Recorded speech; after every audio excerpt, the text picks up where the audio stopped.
Salam Kamir, kekaguman ilahi mengarah pada iman dan rahmat.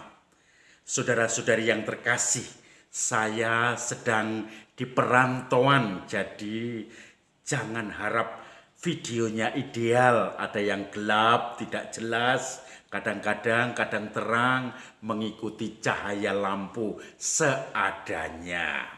Saya malam ini atau hari ini saya membawa ini jaring untuk menangkap ikan. Kalau ada ikan masuk ke jaring ini, dia pasti tidak akan lari. Bahkan saya juga di dalam jaring kelambu ini, di dalam saya dikitari oleh kelambu karena saya juga seperti ikan dijaring, hanya napasnya ngap-ngapan karena dijaring kelambu ini. Ini seperti tempat tidur pada zaman Nyi Loro Kidul karena penuh dengan mistik, dengan kelambu-kelambu. Mana ada sekarang orang tidur pakai kelambu. Tetapi saya malam ini pakai kelambu dengan goyang-goyang kameranya. Saudara-saudari yang terkasih, seperti ikan di dalam jaring, saya teringat ketika retret, ketika masih muda dulu. Kemudian pada saat tidur siang, anak muda itu pikirannya selalu kreatif. Teman-teman saya melihat di kolam ikan di halaman rumah retret itu banyak ikan. Sementara jam tidur mereka tidak bisa tidur. Lalu kamar tidurnya waktu itu masih tahun 88 ya atau 87. Kamar tidurnya masih tidak ada AC, tidak ada kipas angin, tetapi ada kelambu-kelambu untuk anti nyamuk. Maka salah satu siswa ada yang dengan inisiatif semangat melepas kelambu dari rumah retret itu dan kemudian untuk menjaring ikan di kolam dan ikannya dikasihkan di dapur untuk digoreng. Kurang ajar anak-anak muda ya, kelambu yang bagus-bagus akhirnya kotor, bahkan ada yang sobek karena untuk jaring ikan, tetapi jadi makan ikan. Saudara-saudari yang terkasih, Injil hari ini juga bicara tentang Yesus yang bangkit, yang mengunjungi murid-muridnya, menyertai murid-muridnya dalam kesibukan sehari-hari. Dan kesibukan murid itu, para murid Yesus, adalah mencari ikan. Suatu saat mereka sedang mencari ikan, tetapi tidak menemukan ikan itu karena musim paceklik, tidak ada ikan. Lalu Yesus datang dan Yesus yang telah bangkit itu bertanya kepada mereka, "Anak-anak, apa ada lauk pauk?" "Belum." "Kalau begitu tebarkan jalamu di sebelah kanan perahumu." Maka mereka pun menebarkan jala dan mendapatkan banyak ikan sebagaimana Yesus telah memerintah ketika mereka bersama-sama di Galilea, ketika Yesus belum disalibkan.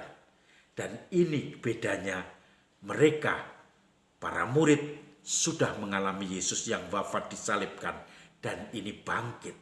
Ternyata kebangkitan Yesus atau Yesus yang bangkit itu juga mengingatkan mereka, ini personal vocation mereka. Ini suatu panggilan pribadi, pengalaman yang mendalam. Ternyata Yesus yang dulu pernah menyuruh para murid untuk membuang jala di samping perahu dan mendapatkan ikan banyak. Sekarang setelah Yesus bangkit, Yesus pun rohnya menyemangati para murid yang sibuk berkarya untuk menunjukkan karya-karya yang berkelimpahan. Saudara-saudari yang terkasih, saya teringat Bruder FIC, Bruder yang bekerja di Pemalang. Itu ada Bruder Edi dan Bruder Chris. Dia, Bruder Edi khususnya, menjadi kepala sekolah di SMA Pangudiluhur Santo Lukas Pemalang. Banyak pergulatan karena setiap tahun selalu berjuang untuk mendapatkan murid. Setiap tahun juga berjuang untuk mengisi defisit dari sekolah yang akhirnya ditutup oleh Yayasan Pangudiluhur dan sudah lebih dari 10 tahun. saya lupa 12 atau 15 tahun, selalu defisit, dan bruder-bruder itu tetap setia di SMA Santo Lukas Pangudiluhur. Maka saudara-saudari yang terkasih, setiap kali saya ketemu dengan Bruder Edi menceritakan pergulatannya, dia selalu mempunyai harapan, mempunyai semangat dengan sekolahnya itu. Dia selalu mengatakan, tidak bayar, tidak apa-apa, yang penting ada angkanya, kesanggupan. Dia mau bayar per bulan berapa, walaupun hari hanya nanti memang tidak bayar dan akan dicarikan donatur, tetapi paling enggak pada saat awal harus ada. Dan bruder akan bekerja keras dan setiap tahun akan bergulat dengan hal yang sama, tetapi selalu diberi semangat oleh Tuhan lewat pelayanan-pelayanan pendidikan itu. Bahkan beberapa saat yang lalu, tiba-tiba ada umat yang menyumbang bruder untuk SMA, sebuah mobil baru, mobil yang bisa dipakai untuk antar jemput, untuk operasional sekolah dari SMA Santo Lukas Pangudiluhur ini. Maka bruder juga semakin semangat dan dia merasakan seperti para murid ketika menghadapi kesibukan pekerjaan mereka, yaitu menjala ikan. Mereka selalu menemukan Yesus yang bangkit. Bruder pun dengan cerita penuh dengan pergulatan dengan anak-anak atau siswa-siswa sekolah, dengan guru-guru, dengan institusi SMA Santo Lukas Pangudiluhur itu, selalu saja merasa tangan-tangan Tuhan lewat orang-orang di sekitarnya menjadi kekuatan untuk selalu melanjutkan pelayanan pendidikan di SMA Santo Lukas Pangudiluhur itu.